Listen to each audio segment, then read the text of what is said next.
Hey guys, Zen here, and today we're back with 5 updates for Rainbow Six Siege. The Six Invitational winners have finally raised a hammer for the first time ever in the City of Lights, or Paris, France, and the full North Star reveal took place with a mountain of change headed to the newest season, and for this video, we're diving into everything. Now guys, this video is sponsored by Ubisoft, and they want you guys to know that now that the Six Invitational is over, it's time to get ready for Stage 2 of the NAL starting on June 15th. Of course, to support your favorite esports orgs, you can pick up league bundles and team items directly in-game, and with our 6 share, for every regional league set or team item sold, 30% of the net revenue will be distributed amongst the different orgs. So guys, click the link at the top of the description to go follow R6 Esports NA on Twitter and keep up to date with all the latest news and announcements from the league. And of course, a big thank you to Ubisoft for sponsoring our video. So guys, let's kick this list off with another big moment in Six Invitational history with a win for Latin America. At first, it wasn't clear if any team from this region would even be able to compete, but even with the setbacks, it was a head-to-head matchup of Latin American talent, and NIP, or Ninjas in Pajamas, finally took the win against Team Liquid. As the last body dropped, these guys went crazy, and of course the iconic Invitational hammer was raised. Roll it. This is tense. C4. He's got a C4 in hand. Pino takes the drop. Julio has diffuser in hand. He finds the shots, but Palu cannot find the kill. Out comes the Nitro. Shot out by Pino. That is the round in 2020. Brazilian hearts were broken, but like a phoenix, NIP rise from the ashes to claim the hammer at the Six Invitational 2021.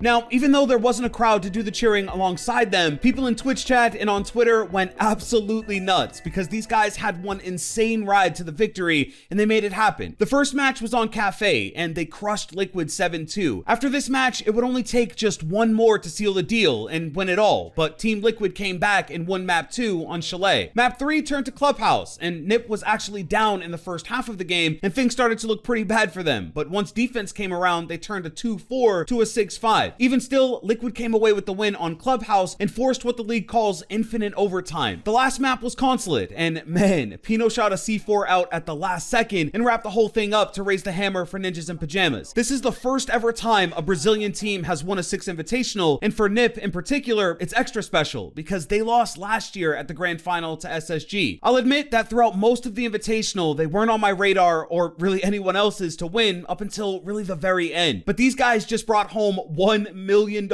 in prize money, and so a huge congrats to NIP for sealing the deal and being the first Brazilian team to win the Invitational and become world champions. But yeah, the Six Invitational also hosted its first ever Season 2 reveal, which this time was for North Star, and they talked about even more updates coming to Rainbow Six Siege, and I think one of the most critical is to barrel attachments. So in the past, the barrel attachments in Rainbow Six Siege didn't have much of an identity. I know for myself, I've just always stuck with the flash hider because it's the best for burst firing, and I find that I typically burst fire my weapons, but that doesn't mean I always burst fire my weapon. And so when I'm holding down the trigger or pre-firing, a lot of the benefits of the flash hider don't exist. In that situation, the compensator is the better option, and just to be real, none of that has ever really been totally clear to the player. But now they're totally reworked. So the flash hider will now be preferred for up and down or vertical recoil. Weapons like Buck C8 or Bandit's MP7 will probably be best here because they don't have a ton of side-to-side recoil, but they do tend to pull up, and so flash hider will now ease that up. The compensator adjusts side to side or horizontal recoil. Ella Scorpion is the first gun that comes to mind because it's really the side to side recoil that makes that weapon unmanageable. So for those kinds of weapons, the compensator will be the best choice. And then the muzzle brake will recenter your shots faster than the rest, which obviously means it's still the best option for DMRs. Now, in going hands-on, you can definitely feel the changes made to these attachments. And honestly, I know the flashy stuff like the new operator and the after death stuff and whatnot are probably more exciting, but this is a definite game changer. Like, the first thing you're going to want to do is go through every one of your operators and choose which attachments work best with your recoil control, because if you just leave it as you've always had it, you might not experience the weapon at its best. Next is one of the most interesting new changes that's not actually a change, but the new overhauled health system. Now, I say it isn't actually changed because what they've really done is actually show all the different ways health is calculated in the game. So up to this point, if you've ever chosen a 3 armor operator, it's always felt like you're just picking a slower 3 speed speed. Like, the fact that you can soak up more damage or do in fact have more health wasn't ever super clear. And this is why I think this is one of the smartest changes maybe ever made to Rainbow Six Siege, because now if you choose a 3 armor, you'll see that you start with 125 HP. As a 2 armor, you'll have 110 HP, and 1 armors have 100. Rook armor bumps this up even higher, where with Rook armor, a 3 armor operator will have 145 HP. And so, no, nothing has technically changed here, but now I think you'll be able to appreciate the perks of picking these kinds of operators instead of always feeling like it doesn't really matter. I guess added to this is that the Finka tweak went through, and she now gives an actual health boost, so it's no longer just a temporary shot. Finka is a true healer now, and I think more people will finally see the benefit of choosing her. Now, a few other serious changes are a part of North Star, one of which is a much needed adjustment to smoke, like the operator, and now his gas canisters won't pass through the walls or ceilings. They've also made it slightly easier to see through and more consistent to predict because it now reacts better with the environment. Melusi is another operator who's getting an adjustment, and it's the one we've been talking about for a while, where walking into a Banshee has it go off like usual, but it exposes a weak spot that can be shot out with 1 bullet. The real punishment to the attacker now is to choose to hold an angle or go for the Banshee, and I understand how that could be a dangerous decision,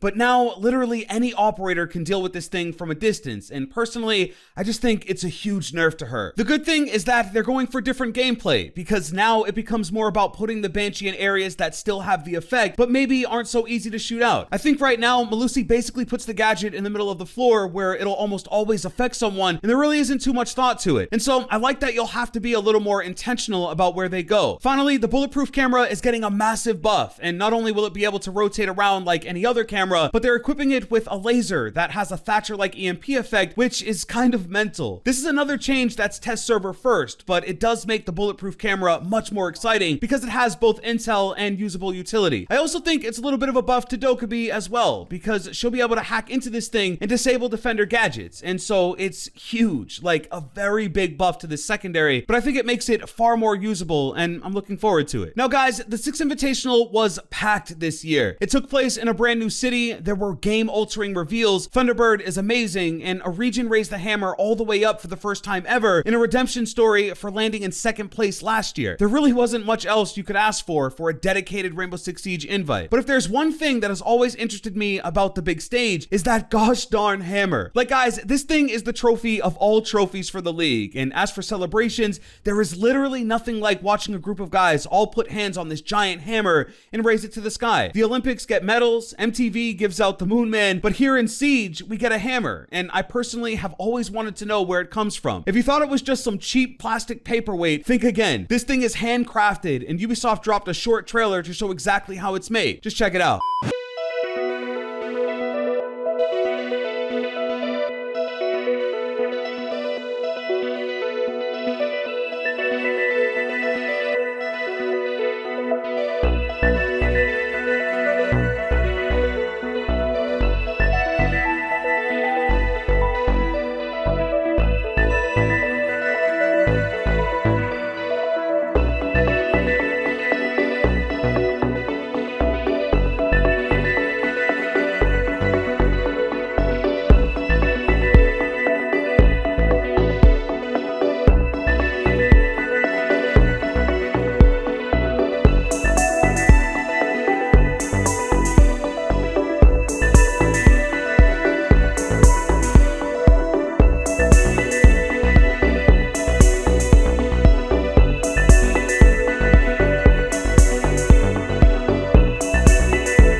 And that's everything, guys. Here's another thank you to Ubisoft for sponsoring. And guys, remember that Stage 2 of the NAL kicks off on June 15th. And so click the link below to follow R6 Esports NA on Twitter for all the latest news from the league. You're able to support your favorite teams by grabbing league bundles in the shop. And with your purchase, 30% of the revenue goes directly to the org. With that, guys, thanks for watching.